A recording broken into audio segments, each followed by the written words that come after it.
Bom dia, oitavo ano. Estamos aqui para começar mais uma aula e vamos falar hoje sobre conjuntos numéricos. E antes de a gente falar, propriamente dito, de conjuntos numéricos, nós vamos pensar um pouquinho qual seria, a definição de conjunto. Normalmente, quando a gente pensa em conjunto, a gente pensa em agrupamento, E esse agrupamento normalmente é feito baseado num critério que a gente escolhe.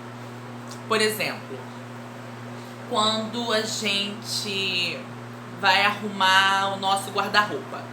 Vamos imaginar que vocês tirem aí um momento nessa quarentena para arrumar o guarda-roupa de vocês, Não sei se vocês mesmos que fazem isso, seus pais, mas vamos imaginar, vamos partir do princípio, que vocês mesmos fazem isso em casa, Vocês mesmos têm esse costume, de arrumar o guarda-roupa de vocês. E normalmente, quando a gente vai fazer isso, a gente usa um critério, de separação de objetos. A gente normalmente guarda não só roupas no guarda-roupas, A gente acaba guardando todos os nossos objetos pessoais, ou a maioria deles pelo menos. E normalmente a gente usa um critério para separar esses objetos, essas roupas, Normalmente a gente deixa uma gaveta só para camisas, outra gaveta só para shorts, outra para roupa de frio, A gente usa um critério que a gente acha melhor para agrupar esses objetos, no caso dessas roupas, Então, a gente forma conjuntos,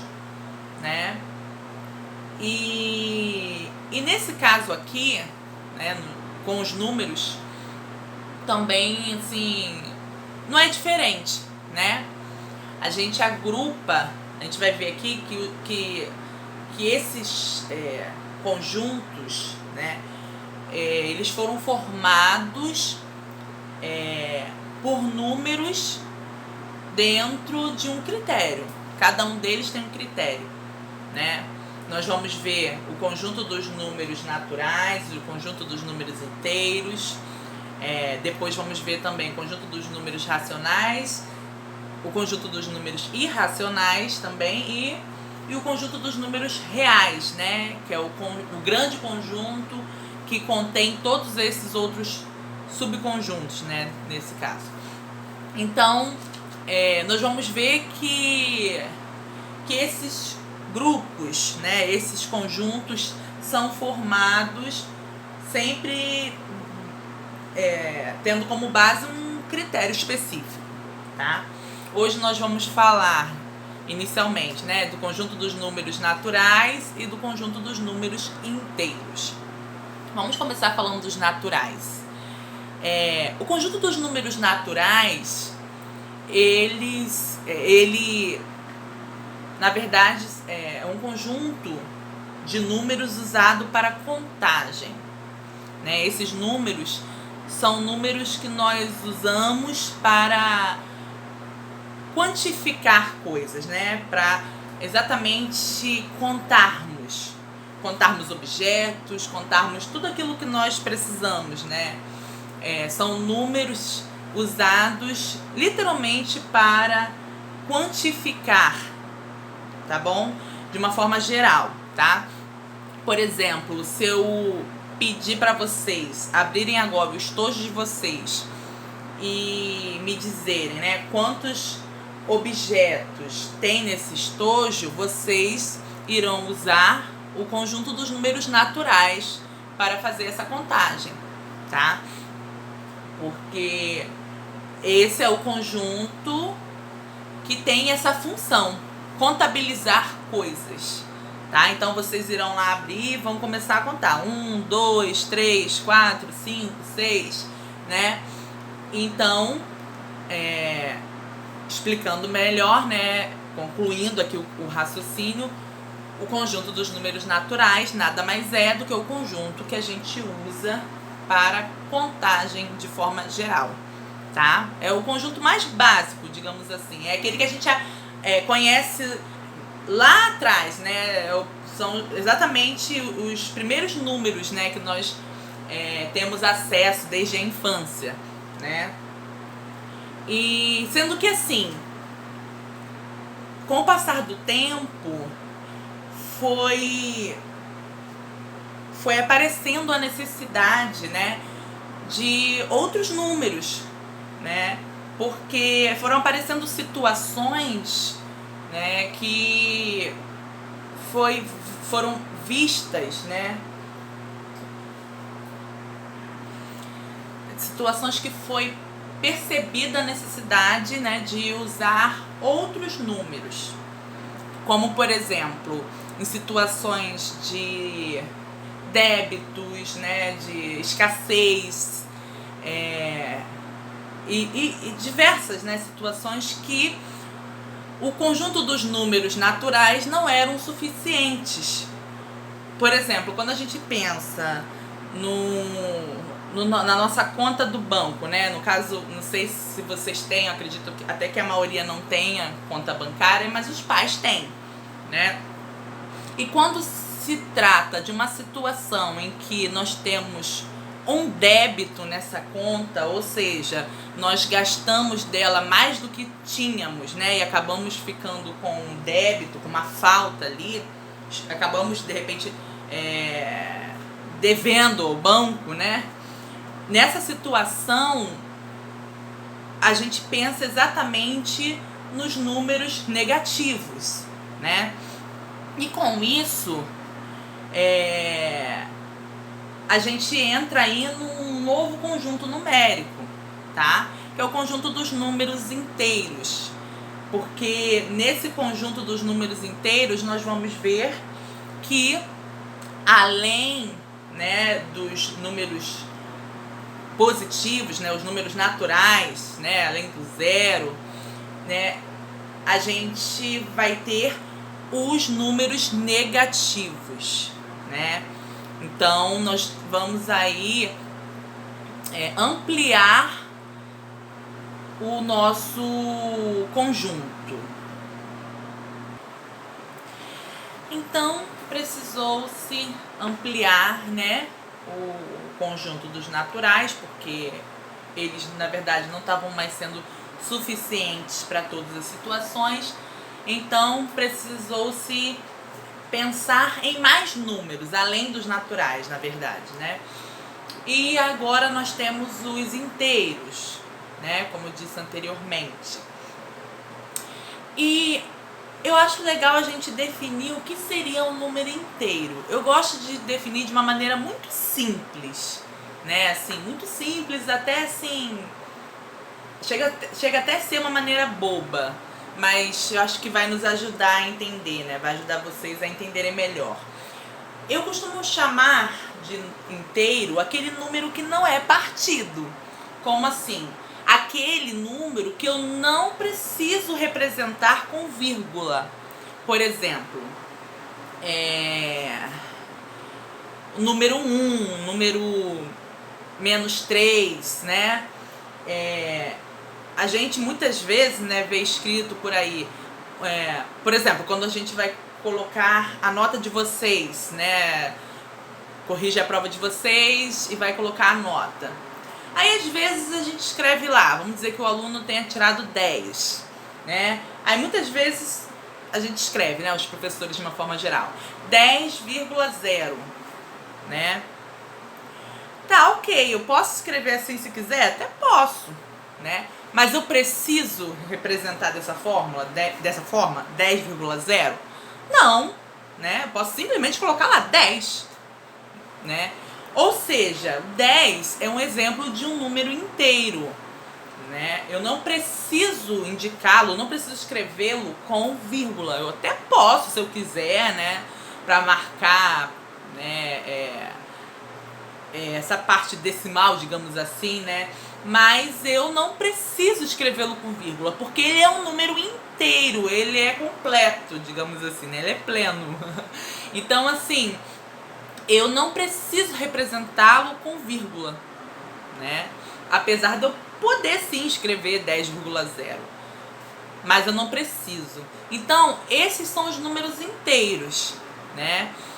O 1, o 5, o 1000, o -4, que está ali também no quadro, né? O -5, né? São números inteiros, tá bom? Então, tendo dito isto, então vamos tentar definir esse conjunto, né? O conjunto de uma forma geral, né? Quem estão neles? Os números não partidos, né? Vou usar esse termo. Os não partidos, né? Negativos. Os não partidos, né? Positivos e o zero, tá bom? Ou seja, vem do menos infinito até... Aí passa pelo zero até o mais infinito, né? Todos esses números que não sejam partidos, ou seja, que eu possa escrevê-lo sem obrigação nenhuma da vírgula, tá bom? São números inteiros, tá ok? Então, aí nós temos agora uma observação muito interessante, muito importante. Dá para perceber que o conjunto dos números naturais está dentro, né? Esse conjunto dos naturais está dentro do conjunto dos números inteiros. Eu posso dizer que todo número natural, ele é inteiro, né? O 0, 1, 2, 3, 4, 5, 6, 7, todos eles são inteiros, né? Mas nem todo número inteiro é natural. Por que que nem todo número inteiro é natural? Porque existem, né, no conjunto dos números inteiros, os números negativos, como nós já falamos. E nenhum número negativo é natural, tá? Só é natural, lembra que assim, o objetivo do conjunto dos números naturais é o quê? Contar, simplesmente contar, né? É quantificar coisas, né? Então, não existe nenhum número negativo que faça parte dos naturais, tá? Os naturais é o que a gente chama de são os inteiros não negativos, que no caso é o 0 e todos os positivos, 1, 2, 3, 4, 5, tá bom? Então, assim, repetindo, todo número natural é inteiro, sim, mas nem todo número inteiro é natural, tá? Por quê? Por que que nem todo número inteiro é natural? Porque dentro dos inteiros existem os negativos. E número negativo não é número natural. Gravem bastante isso, tá? Para ser natural, ele tem que ser um inteiro positivo. E o zero também, tá? Que é nulo. Lembrando que zero não é nem positivo nem negativo, tá, gente? Zero é nulo, tá bom? Bom, agora temos a representação dos números inteiros, né, na reta numérica. E nós temos aqui, né, o zero, que está no centro dessa reta, que é o número nulo, né, como eu já falei, ele não é nem positivo nem negativo, ele é o meio da reta. E temos também à direita, né, a nossa direita, todos os números positivos e à esquerda todos os números negativos. Lembrando que estamos falando dos inteiros, que estão aí escritos e são infinitos, né? Nós sabemos que os números são infinitos, né? E algo interessante que a gente tem que observar é que essa reta, esses números, né, crescem sempre para a direita. Ou seja, quando se trata dos positivos, que estão à direita da reta, quanto mais distante do zero, maior é esse número, né? Nós temos que o número 2 é um inteiro maior do que o 1, o 3 é maior que o 2, o 4 é maior que o 3 e assim sucessivamente. Mas já do lado esquerdo, né, do lado negativo, nós temos a seguinte orientação, né? Quanto mais perto do zero, maior ele é, né? No lado direito, no lado dos positivos, nós vimos que quanto mais distante do zero, maior ele é, né? Mas como eu disse, né, essa reta, os números sempre crescem em direção à direita, né, o lado direito. Então, nos negativos acontece o quê? Que quanto mais próximo do zero, maior ele é, né? Ou seja, o menos 1, ele é maior que o menos 2. O menos 2 é maior que o menos 3. O menos 3, ele é maior que o menos 4. Né? Assim como o 0 é maior que menos 1. Né?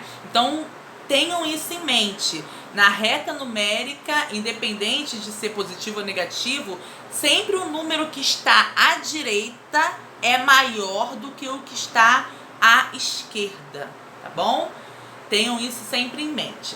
Então, gente, essa é a nossa aula de hoje. Nós falamos de números, do conjunto dos números naturais e do conjunto dos números inteiros, tá? Agora eu vou deixar os exercícios para vocês. Espero que vocês tenham entendido, né? Nós vamos ter também aulas de correção de exercícios, tá? Espero conseguir tirar as dúvidas de vocês, tá bom? E fiquem com Deus, galera.